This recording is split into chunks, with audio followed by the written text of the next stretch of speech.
Hello and welcome to the Craft Beer Corner. For today's beer review, we're jumping into a collaborative brew, specifically an IPA, and this is brewed by Funk Brewing Company in collaboration with Family Brewing. This beer is called The Fallen. This is their fourth release of this beer. It is a West Coast style IPA that clocks in at 6% ABV. Funk Brewing Company is based in Pittston, Pennsylvania. And this specific IPA was brewed with a blend of Amarillo, Centennial, Azacca, and Columbus hops. Now, this beer is actually pretty special, The Fallen.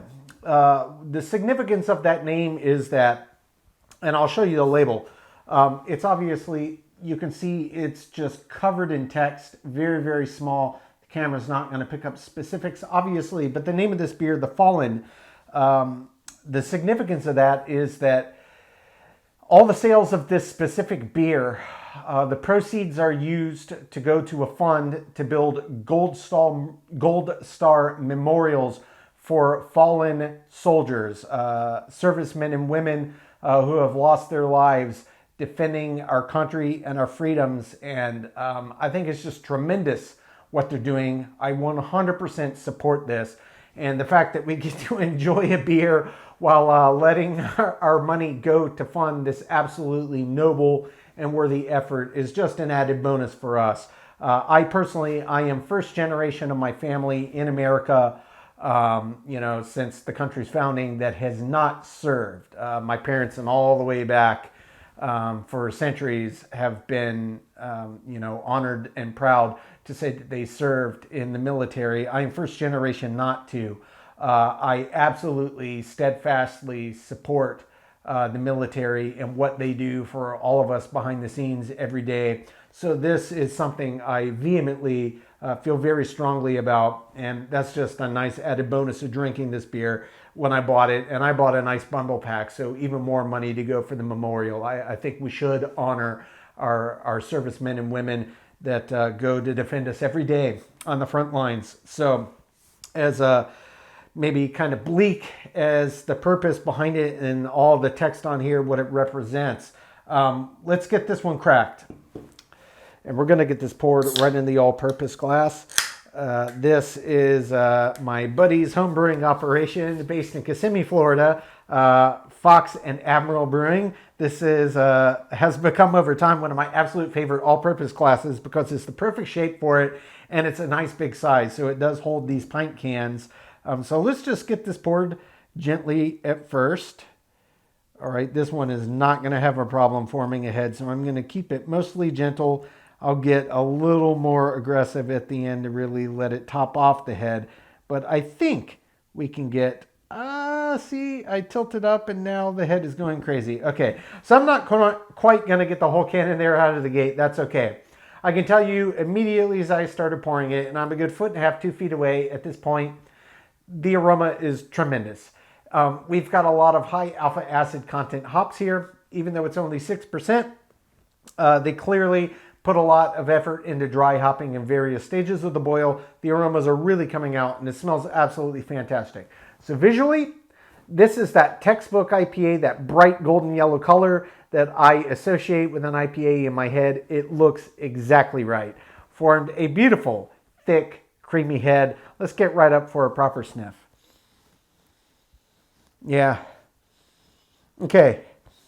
What's happening in the aroma on this one? As thick as that head is, it really is very clear to pick up. There is a little bit of an earthy undercurrent. That's not the first thing that jumps out at you, but that's what I was really paying attention to, knowing the hop blend. Citrus is dominant. Given these hops, that's exactly what I expected. There's also a little underlying floral sense to it. There's a little tropical fruit. On this one, it's dominant, a combination of mango, pineapple, and passion fruit. It smells absolutely delicious. Mixes with those citrus aromas, which are dominant grapefruit, orange, and lemon. This underlying floral character and this underlying earthiness to it. So it's got a blend of basically everything other than it doesn't have kind of pine or resinous notes on the nose. That may translate into the glass. Certainly with this hop blend, that could be the case. But it smells absolutely fantastic. It looks delicious. The head formed beautifully. Let's jump into this West Coast style IPA and see what it's all about.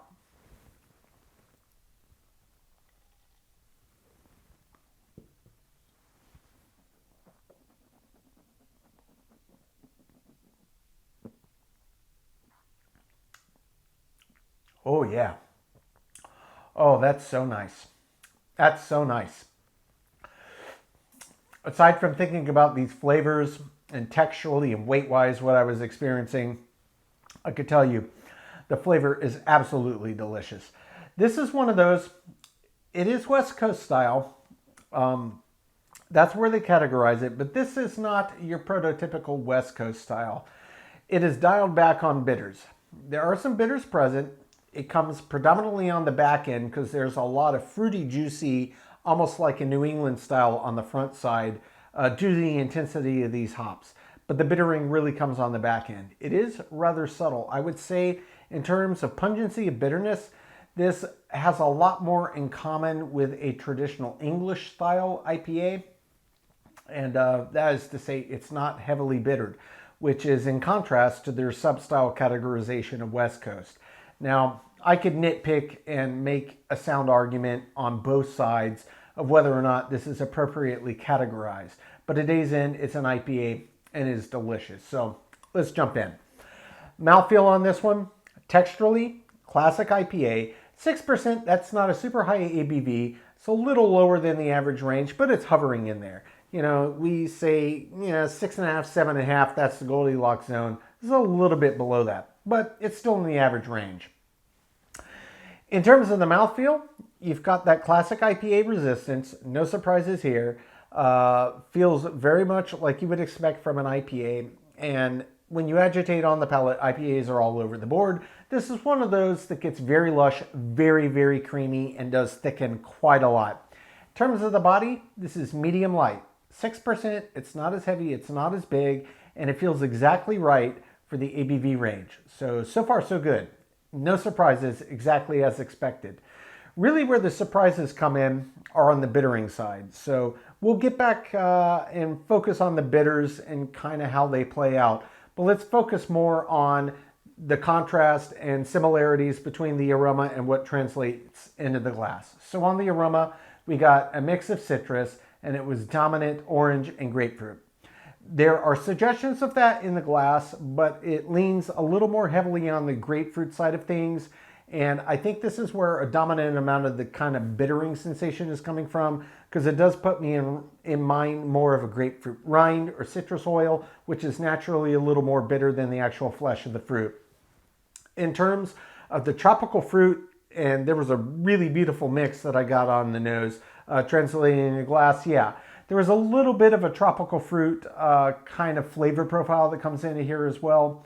The pineapple is an aroma. It doesn't translate into flavor, but what does translate into flavor are 2/3. So the mango and the passion fruit. That does absolutely taste like mango and passion fruit in the flavor profile, just like you got on the aroma. On the aroma, you also got some underlying earthiness and some underlying floral accents. So there's not really any floral flavor I'm tasting. There's nothing that tastes that you associate with like a fresh bouquet of flowers at all. But there is an underlying earthiness. And that really binds with that kind of grapefruit rind, citrus oil for where the bitters come into play. And it is subtle, and it only comes in on the back end. It takes about 10 seconds to get to that point, but then that kind of rides out.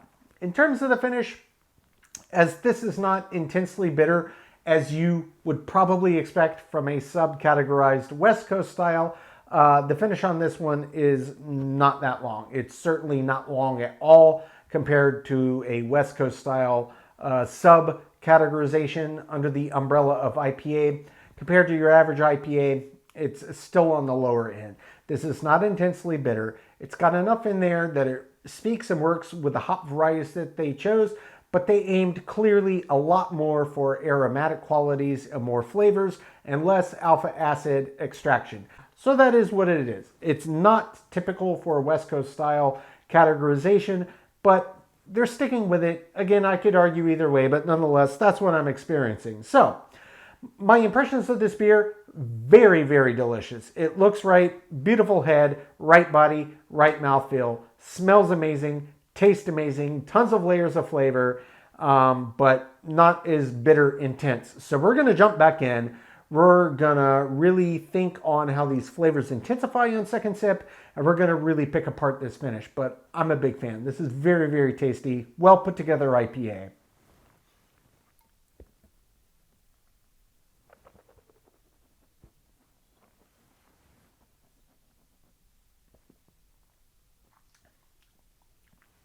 Second sip right away. Up front, I did not get on first sip any suggestion of floral, which I got in the aroma. Floral actually hit me as soon as I swallowed, about a second before the citrus jumped in. So there is this floral quality to it. And that starts to spread out and kind of morph into this earthiness. As the citrus is coming in, and you're getting that grapefruit, you're getting that orange, there's even a little bit of lemon. And again, this is more zest, and it's really pairing with that grapefruit kind of rind and citrus oil side of things. That's where the bittering's coming from. Tropical fruit, again, I'm getting mango, I'm getting passion fruit, I'm not getting pineapple at all in the flavor, even though it's present in the aroma. So they've taken a lot of steps to produce this beer, how they did. And this one is pretty complex. The production process, just based on the aroma and the flavor profile and the bittering, they definitely put a lot of effort and thought and time into the creation of this. I really stand by, I think it's interesting they categorize this as West Coast style. I see why they did in spirit, but in practice, I would probably just call this West Coast inspired standard IPA. That's where it falls much more closely to me, or a West Coast inspired English style IPA. And I'm strictly speaking to the bittering. So it's there. If I were to guess, I would say it's somewhere in the 10 to 20 IBU range, which is not particularly bitter at all. And that is not to detract from the beer, because this is actually absolutely delicious. I've got to reiterate this because it's important.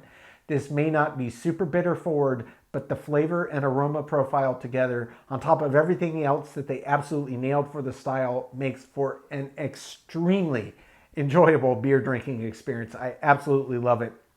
But that's where it goes. In terms of the finish, yeah, this is shorter than average. It's shorter than average for a standard IPA.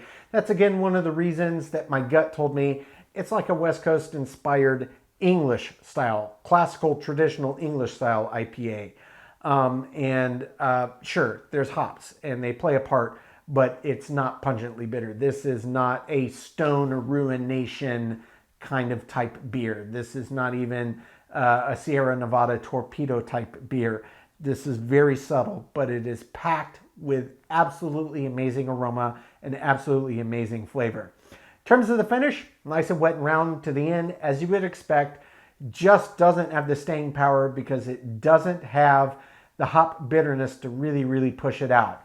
That said, there is a lot of flavor intensity. So overall, in the grand scheme of things, where this would fall against an average IPA, it's average. That's where the finish ends in terms of length. Overall, this is a very tasty beer. I am a big, big fan. I'm going to take my time, sip on this, come up with my scores. When we come back, we'll get this beer ranked from top to bottom.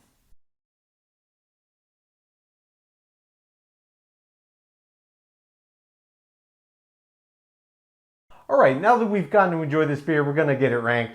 So again, this was a collaborative brew between Funk Brewing Company and One Family Brewing. This is called The Fallen. It's a West Coast style IPA. This is their fourth version of this beer.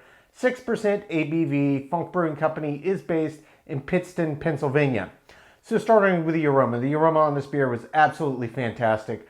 Tons of different layers of classical hop aromas coming out at you. Citrus, tropical fruit, some earthy, other underpinnings, some floral. No real pine resin, but what came through smelled absolutely amazing. It was very much classic IPA.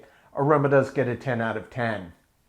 For the taste, I really enjoyed the flavor of this beer. I liked the layers and the way that they extracted the actual hop flavors out of the different strains that they used. And in the grand scheme of things, the taste I thought was excellent. Where I thought that this, just didn't sit particularly well under the IPA umbrella, and most certainly under the West Coast, was just the real lack of any real sense of bittering. I mean, there was a little bit, but it was very, very faint. That is rather what West Coast style IPAs are very much known for. They're very, very bitter forward. This just didn't have that. That said, the flavors that came through were tremendous, and overall, I did think that the flavor profile was above average. The taste does get a 7 out of 10. For the body on this was exactly right for an IPA in this ABV range, maybe a little low on the typical scale for an IPA, but the body still felt just like it was even 1% or 1.5% or 2% higher. Body gets a perfect 10 out of 10. For the mouthfeel, very similar story to the body. May have had a little bit lower ABV, fewer fermentables in there, but that didn't have any negative impact on the mouthfeel. It felt exactly right, had the right amount of resistance. This one got nice and creamy. Mouthfeel does get a perfect 10 out of 10. For the finish, this was one of the categories where the lack of bitters really did this beer a disservice. I was actually kind of surprised that it went as long as it did, considering how tame the actual bittering elements were. But the flavors were nice and pungent, and they were absolutely delicious on their own. They gave a longer than I suspected push, and the little bit of bitters that it did have helped it to hang on longer than I anticipated. In the grand scheme of things, the finish was just average. It gets a 5 out of 10. For the head and retention, this one formed a big, thick, creamy head. Absolutely fantastic. Head and retention does get a perfect 10 out of 10. For the appearance, this was one of those that looked exactly like I expect an IPA to look. Appearance does get a perfect 10 out of 10. For the balance on this beer overall, it was fine. I would go back to rebalance what you did with the hops, especially as a West Coast sub-style. It just needed more alphas extracted into the boil to let the bitters come through into the finished product. That said, I also would have liked, if you're not going to have the bitter kind of draw, let the underlying malt bill at least have a voice in the mix as well. It was really high end of average in the grand scheme of things for the balance between the various hop characteristics, the malt bill, and the bittering. It just needed a little livening up, in my opinion, for this West Coast sub-style. Overall balance, high end of average. It gets a 6 out of 10. Feeling intangible. Subjectively, I liked it. I thought it was a nice beer. I thought it tasted very good. I just, as a West Coast style, that's my favorite sub-style. They're bitter. This really just wasn't. But again, a testament to how good it actually did taste. I didn't dock it any lower than I did subjectively. Feeling in the intangible, I gave above average at a 7 out of 10. Finally, is an example of the style. So in the grand scheme of things, as an IPA, this had a lot going for it. It did a lot very, very well. Where it really kind of fell back from where it otherwise could have been really was almost entirely related to the almost absence of bitters, really. That was really the key. For a West Coast sub-style, that shouldn't be the case. They're very, very bitter. That's what they're known for. That is exactly what that sub-style is about. And further kind of looping back to the balance side of things, if you're not going to have a bitter drive and you're going to pull out all of these other underlying hop flavoring elements, which they did very, very well, I would at least like a little bit of that malt bill to come through, a little bit of that grainy back as well to enter the picture. That really wasn't present. But again, few little areas that I would personally tweak, but in the grand scheme of things, it was a nice IPA and it was well done. It had a lot that it did very, very well. So as an example of the style, it did rank above average at a 7 out of 10, which brings the total score on Funk Brewing Company's collaboration with One Family Brewing, the Fallen version 4, to a total score of 82 out of 100. So this is an above average beer. Look, if you're really big into West Coast style IPAs, you're a hop head, this probably would leave you wanting for more bitterness. If you like IPAs, if you like the flavor profiles, the interesting aromas, getting to taste all these different things hops bring to the table without the bittering effect, or you normally go for a New England or a hazy, this would be one I would recommend because it's not going to put you off. It is not a bitter beer, but it's packed with flavor and has all the other hallmarks of a standard IPA. So, that's who I personally feel the audience is for this. But as with most beers, I'll try anything once. And I'll leave it at that. Folks, that's today's review. As always, I do sincerely appreciate you tuning in today. Please don't forget to like, comment, and subscribe. And if you want to stay in the loop when our videos go live to YouTube, just turn on your notifications, hit that bell icon. It is right next to the subscribe button. Until next time, keep it beer, keep it craft. We'll see you on the next one. Cheers.